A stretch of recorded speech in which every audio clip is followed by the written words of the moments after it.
stopping completely is the answer. And people say, and I'm not trying to moralize here, right? I'm not telling people what's moral about this.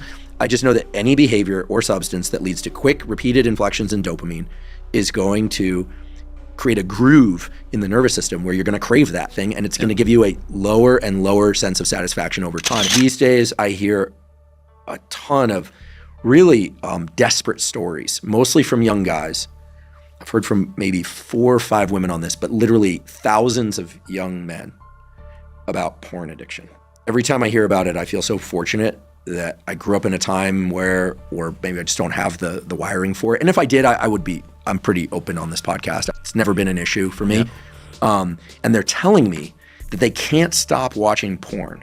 I get the sense that they're not enjoying this experience anymore because they're reaching out to me saying, how in the world can I quit? What do I tell them? I remember, and again, I don't know this study, but I remember somebody referencing many years ago when I was first getting in the field that porn addiction at the time, specifically related to video pornography, which is what it all is now, it was having the same impact on the brain in young men as crack cocaine. I mean, it's extremely powerful. Has a lot of other effects in that it sets up a very unrealistic idea and perspective of what sex and intimacy is. You know, it also can help or can lead to kind of setting their sexual template. You know, they can quickly escalate, just like you would escalate, kind of back to the hot fudge sundae, where it doesn't work anymore, from, you know, something that might seem like normal sex to violent sex to really out there things that can bring a lot of shame that they're even watching, and it can escalate quickly and then have an impact on their own lives and relationships because they're playing out those relationships or that amount of intimacy, depending on what they're doing. Also, if there's masturbation along with it, in a fantasy. Well, what I'm also hearing is that anytime they are in a real life intimate scenario, which seems to be fewer and fewer times nowadays in the younger generation, that they're having sexual anxiety, sexual performance issues, which makes sense if their brain and nervous system is getting wired by porn to observe sexual behavior as opposed to being in the experience of intimate sex behavior, right? 2 different things, to be in the experience versus watching someone else's experience of it, which is what pornography is. Yeah. This was probably 10, 15 years ago, where we're treating treating a lot of soldiers that had come back from Afghanistan or Iraq, and you know, they had access. This was like the first wars where they had access to the internet. You know, there's a lot of other things. So there was a lot of combining of sex and violence, right? They're around a lot of violence, and then they're watching sex, and then that kind of sexual template would set around, like, in order for them to get pleasure out of sex, it would need to be aggressive or even violent, or very risky. You know, so there's all these things that kind of collapse together. There were other things going on. It was like the first time that they had access to video chats, to be able to like be on a battlefield and then come back and be talking to their spouse about something that's going on with the kids. It was very confusing environment for those guys, and men and women. The porn addiction is a tough one, you know, because it's everywhere. I mean, now you can find it on any social media almost. Maybe not anyone, but it's not really limited, you know, and even if it's not, you know, I know certain states have just put in where you have to put in your ID to get it, but there's tons of ways around that and other sites that people can go to. And I've run into that with a lot of, it does seem to be young men, you know, and it's a way for them to play out some sort of fantasy around connection and relationship, and it makes their world really small. I don't think it's the same as gambling, but it can make their world very, very small, in that they're, instead of finding relationships out in the world, and it's not necessarily a relationship, but they're what they believe they're getting out of a relationship, they're then getting out of watching porn. It seems like basically stopping completely is the answer. And people say, and I'm not trying to moralize here, right? I'm not telling people what's moral about this. I just know that any behavior or substance that leads to quick, repeated inflections in dopamine is going to create a groove in the nervous system where you're going to crave that thing, and it's going to give you a lower and lower sense of satisfaction over time. And the only way to reset that circuit is to stop and do something else in its place, ideally that's adaptive.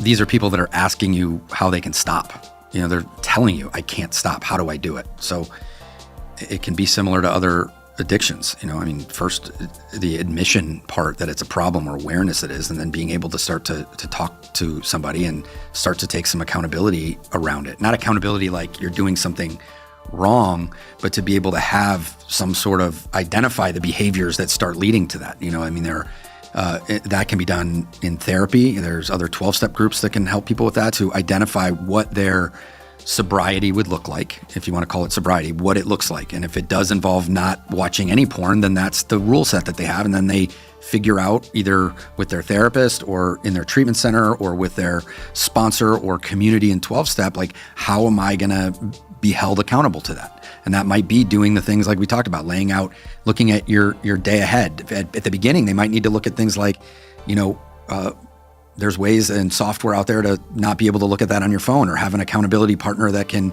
they have to approve websites you go to. And that's not to say that they have to do that forever, but it's something that's available, right? 50 years ago or 30 years ago, someone had to find their dad's porno mag somewhere and then look at it. Now it's on their phones or computers. Well, we know that increasing accessibility increases addiction. Right. This has been studied over and over again, and people say, well, what about red light districts and things? And there's some caveats that have to do with when you create areas within cities where certain things are allowed. Yeah. But this has been tested many times. It's also true, and it's kind of a duh, but to quote Anna Lemke, it's impossible to get addicted to a substance or a behavior that you've never taken or engaged in. Right. So some things are best avoided entirely. Are there specific 12-step programs for porn addiction that are separate from, say, sex addiction? If people look it up, I'm sure there's meetings out there that are specific to that. There are some treatment centers that have tracks that deal specifically with that. There's therapists that work very closely with that. And I believe that there are some 12-step, there's pretty much 12-step programs for any sort of, within things like SA or SLA, there'll be subsets of meetings for people that are with a very specific condition. And one of the reasons I wanted to discuss this today is because I hear about it so much, is unlike alcohol or drugs, there's a kind of extra layer of shame associated with pornography addiction for people. So many times we've heard, this celebrity was an alcoholic or drug addict, wrapped their car around a pole, was arrested, this and that. Then they get sober and everyone still loves them more, right?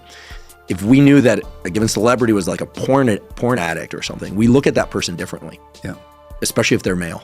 We just look at them differently. And so reducing some of the shame around it, I think, is key to helping them recover. Because I can tell you, there's the questions initially came in kind of like, as is often the case with men when they're trying to talk about issues, that they were kind of cloaked in like, what are your thoughts about Nofap, which is this thing where guys withhold ejaculation. Okay. Does it increase testosterone? It turns out in the short run it does. In the long term, it's probably not good for the prostate, et cetera. But then it turned out they were really asking about masturbation. They were really asking about pornography. And then all of a sudden, I don't know what changed out there, but there's been this deluge of questions from young guys of how they can stop engaging in online porn. A key to that is what you said about, we look at them differently. They're going to keep it secret. And there's a saying, secrets keep us sick, but I believe there's like a real, almost a biology to that, in that, if you're holding it in, not sharing it, there's no really place for it to go but shame. And shame separates us. And separate, we're not connected. And not connected, we're alone. And alone, we're, we keep carrying that forward. Alone, we're dead. Maybe not in that sense anymore, like we talked about earlier, but like we're not really living. And so they're, these guys are hearing you on a podcast and then DMing you, right? They're probably not in a personal, close relationship with you, right? It's easier to send it there than maybe go ask for help with somebody in their area or go to a meeting or something like that, because of the stigma. So it's good that you've opened up the ability for people to do that, but to continue to direct them back to, let's try to treat this like we would any other addiction, at least from the standpoint of, you've got to talk about it. You've got to have some sort of admission. You've got to be able to find a community around it. You want to be able to do work, most likely with a therapist or a team of therapists that can help you understand what's driving that behavior.